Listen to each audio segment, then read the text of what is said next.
Hey everyone, in today's video, I'm going to show you how to uninstall Focus To Do app on mobile. So to start, look for the app icon. Now tap and hold on it. So here, you will see a lot of options like report, start, add a task, edit home screen, share app, require face ID, and remove app. So tap on remove app, the red one. So you have two options here, remove from home screen or delete app. So tap on delete app and confirm the action. And now the app will be deleted from your phone. Now to check if it's really deleted, so you can go to settings, scroll down to apps, tap on it.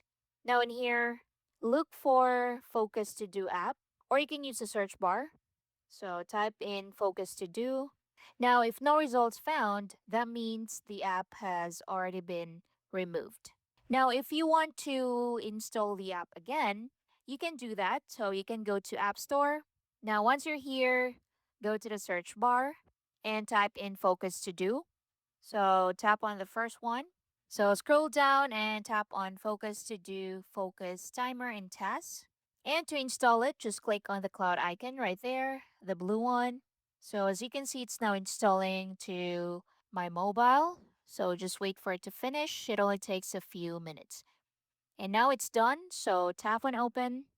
So tap on sign in. So you can enter your email address and password or sign up if you don't have an account.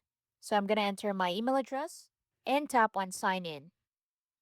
So it will ask you to save your password. You can choose not now or save, whatever you prefer. And you can use Focus To Do again, just like before. And that's basically it. That's how you can uninstall Focus To Do and install it back again to your mobile. Thank you for watching. If you found this helpful, subscribe. I'll see you in the next one.